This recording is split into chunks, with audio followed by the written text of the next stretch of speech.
రాహుల్ గాంధీకి ఇక్కడ అంతర్జాతీయంగా భారత వ్యవస్థ మీదన ఒక వ్యతిరేకత రావాలి. ప్రపంచంలో అతిపెద్ద ప్రజాస్వామ్య దేశం భారతదేశం. పురాతన ప్రజాస్వామ్యం అమెరికా, అతిపెద్ద ప్రజాస్వామ్యం భారతదేశం. అమెరికన్స్ కూడా మొన్న నిలదీశారు అమెరికా ప్రభుత్వాన్ని. నెలల తరబడి ఎన్నికలు, అందులో బోలెడన్ని అవకతవకలు. అదే భారతదేశంలో చూసుకుంటే పర్ఫెక్ట్గా నడిచింది.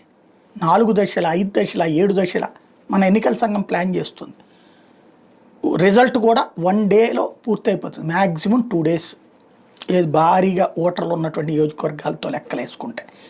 అదే సందర్భంలో లక్షలాది మంది ఉద్యోగులు పనిచేస్తారు. ఒక సిస్టమేటిక్గా ఉంది.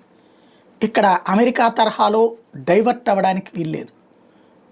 ఇది ఇక్కడ అమెరికా వాడు కూడా నేర్చుకోవాల్సినటువంటి పరిస్థితి. అలాంటి సిచ్యుయేషన్ నుంచి ఇప్పుడు డైవర్ట్ చేయాలి. ఇక్కడ